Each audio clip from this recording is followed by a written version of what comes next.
ಕೋರ್ಟಲ್ಲಿ ಸುಪ್ರೀಂ ಕೋರ್ಟಲ್ಲಿ ಕೇಸ್ ಬಂದಿದೆ ಸರ್. ಇನ್ನೂ ಒಂದು ವಾರ ಗಡುವು ಕೇಳಿದೆ ಕೇಂದ್ರ ಸರ್ಕಾರದಿಂದ. ನೋಡಿ, ನಾವು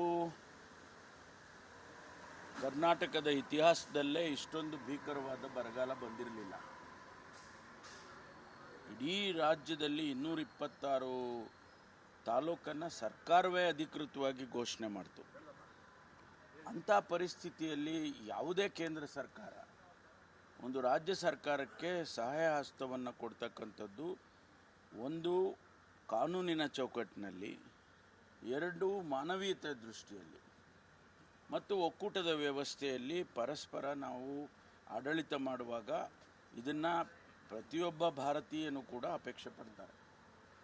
ಅಂಥದ್ರಲ್ಲಿ ನಾವು ಮನವಿಯನ್ನು ಕೊಟ್ಟು ಸುಮಾರು 18,000 ಕೋಟಿ ಕೊಡಿ ಅಂತ ಕೇಳಿದ್ದು. ಆಯ್ತಪ್ಪ, 18,000 ಕೋಟಿ ಕೊಡೋಕ್ಕಾಗೋದಿಲ್ಲ, ನಾವು ಒಂದು 5,000 ಕೋಟಿ ಕೊಡ್ತೀವಿ ಅಂತ ಏನಾದರೂ ಹೇಳ್ಬೋದಿತ್ತು, ಕೊಡ್ಬೋದಿತ್ತು. ಅದನ್ನೂ ಮಾಡಲಿಲ್ಲ. ನಂತರ ನಾವು ದೆಹಲಿಗೆ ಹೋಗಿ ಪ್ರತಿಭಟನೆ ಮಾಡಿದೆ. ನಮಗೆ ಕೇಂದ್ರ ಕೊಡಬೇಕಾದಂಥ ಹಣ ಕೊಡ್ತಾ ಇಲ್ಲ ಅಂಥೇಳಿ ಪ್ರತಿಭಟನೆ ಮಾಡಿದೆ. ಅದಕ್ಕೂ ಸೊಪ್ಪು ಹಾಕಲಿಲ್ಲ. ಆಮೇಲೆ ಇತಿಹಾಸದಲ್ಲೇ ಬಹುಶಃ ಪ್ರಥಮ ಬಾರಿಗೆ ಒಂದು ರಾಜ್ಯ ಸರ್ಕಾರ ಕೇಂದ್ರ ಸರ್ಕಾರದ ಮೇಲೆ ಸುಪ್ರೀಂ ಕೋರ್ಟಿಗೆ ಹೋಗ್ತಕ್ಕಂಥದ್ದು ಪ್ರಥಮ ಬಾರಿಗೆ ಆಗಿರುವಂಥದ್ದು. ಅದು ನಾವೊಬ್ಬರೇ ಅಲ್ಲ, ಕೇರಳ ಹೋಗಿದ್ದಾರೆ, ತಮಿಳುನಾಡು ಹೋಗಿದ್ದಾರೆ, ನಾವು ಹೋಗಿದ್ದೇವೆ. ನಿನ್ನೆ ದಿವಸ ಸುಪ್ರೀಂ ಕೋರ್ಟ್ನವರು ಕೇಸನ್ನು ತಗೊಂಡು ಹೇರ್ ಮಾಡಿ ಈ ಒಕ್ಕೂಟದ ವ್ಯವಸ್ಥೆಯನ್ನು ಹಾಳು ಮಾಡಬಾರ್ದು, ಆದಷ್ಟು ಬೇಗ ಕೇಂದ್ರ ಸರ್ಕಾರ ಸ್ಪಂದಿಸಬೇಕು ಅಂತ ಹೇಳುವಾಗ ಅಲ್ಲಿದ್ದ ಅಡ್ವೊಕೇಟ್ ಜನರಲ್ಲು, ಸಾಲಿಸಿಟರ್ ಜನರಲ್ ಯಾರೋ ಇದ್ದಾರಲ್ಲ, ಅವರು ಹೇಳಿದ್ದಾರೆ ಒಂದು ವಾರದೊಳಗಾಗಿ ಕೊಡಬೇಕು ಅಂತ ಹೇಳಿದಾಗ ಸಹಮತಿಯನ್ನು ವ್ಯಕ್ತ ಮಾಡಿದ್ದಾರೆ. ಈಗ ಅವ್ರು ಕೊಡಬೇಕು, ಒಂದು ವಾರದೊಳಗಾಗಿ ನಮಗೆ ಬಿಡುಗಡೆ ಮಾಡಬೇಕು, ಹಣ ಬಿಡುಗಡೆ ಮಾಡಬೇಕು. ಕಾನೂನಿನ ಚೌಕಟ್ಟಿನಲ್ಲಿ ಏನಿದೆ ಅದನ್ನು ಬಿಡುಗಡೆ ಮಾಡಲಿ. ನಾವು ಕೇಳಿದ್ದೀವಿ 18,000 ಕೋಟಿ ಬಿಡುಗಡೆ ಮಾಡಲಿ.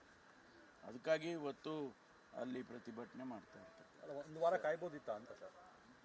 ಇಲ್ಲ, ಅದು ಒಂದಿಷ್ಟು ಪ್ರೆಷರ್ ಬೀಳಬೇಕಲ್ಲ ಕೇಂದ್ರ ಸರ್ಕಾರ. ಅದಕ್ಕೂ ಸ್ಪಂದಿಸಲಿಲ್ಲ ಅಂತ ಹೇಳಿದರೆ ಸಾರ್ವಜನಿಕವಾಗಿ ಗೊತ್ತಾಗಲಿ ಜನರಿಗೂ ಕೂಡ ಅಂತ ಹೇಳಿ ಮಾಡಿದ್ದಾರೆ.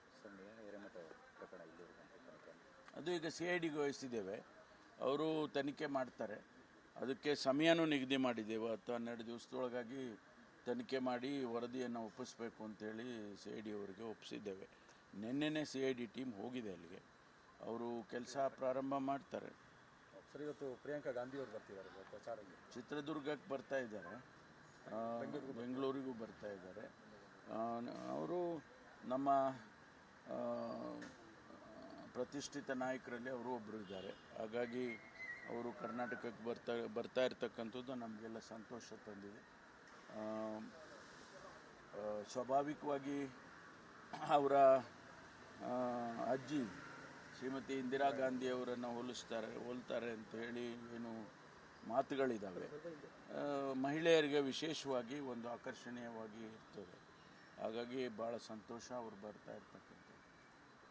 ಸರ್, CETದೊಂದು ತುಂಬ ಬದಲಾಗಿದೆ. ಯಾಕಂದರೆ CETದು 68 ವಿಚಾರಗಳು ಔಟ್ ಆಫ್ ಸಿಲೆಬಸ್ ಇದೆ ಅನ್ನೋ ಪ್ರಶ್ನೆಗಳು. ನನಗೆ ಸಂಪೂರ್ಣವಾದಂಥ ಮಾಹಿತಿ ಅದರ ಬಗ್ಗೆ ಇಲ್ಲ. ಆದರೆ CETಯನ್ನು ಭಾಳ ಎಚ್ಚರಿಕೆಯಿಂದ ನಡೆಸಬೇಕು. CET ನಾನು ಕೂಡ 5 ವರ್ಷ CETಯನ್ನು ನಡೆಸಿದ್ದೇನೆ.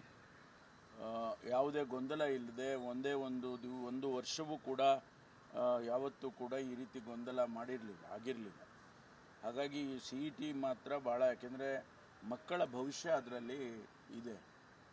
ಯಾರೋ ಒಬ್ಬರು 50 ಮಾರ್ಕ್ಸು ಜಾಸ್ತಿ ತೊಗೊಂಡ್ರೆ, 10 ಮಾರ್ಕ್ಸ್ ಜಾಸ್ತಿ ತೊಗೊಂಡ್ರೆ, ಅಥವಾ ಫಸ್ಟ್ ಕ್ಲಾಸ್ ಬಂದರೆ, ಅಥವಾ ರ್ಯಾಂಕಿಂಗಲ್ಲಿ ಮೇಲೆ ಬಂದರೆ ಅವರಿಗೆ ಅನೇಕ ಅವಕಾಶಗಳು ಸಿಗುತ್ತೆ. CETಯಲ್ಲಿ ಪಾಸಾದವು ರ್ಯಾಂಕಿಂಗ್ ಚೆನ್ನಾಗಿದ್ದರೆ ಅವರಿಗೆ ಮೆಡಿಕಲ್ ಸಿಗ್ಬೋದು, ಇಂಜಿನಿಯರಿಂಗ್ ಸಿಗ್ಬೋದು, ಅಥವಾ ಬೇರೆ ಬೇರೆ ಕೋರ್ಸ್ಗಳಿಗೂ ಸಿಗ್ಬೋದು. ಆ ರೀತಿ ಒಂದು ಒಳ್ಳೆಯ ಸಂಸ್ಥೆಯನ್ನು ಕರ್ನಾಟಕದಲ್ಲಿ ನಾವು ಬೆಳೆಸಿದ್ದೇವೆ.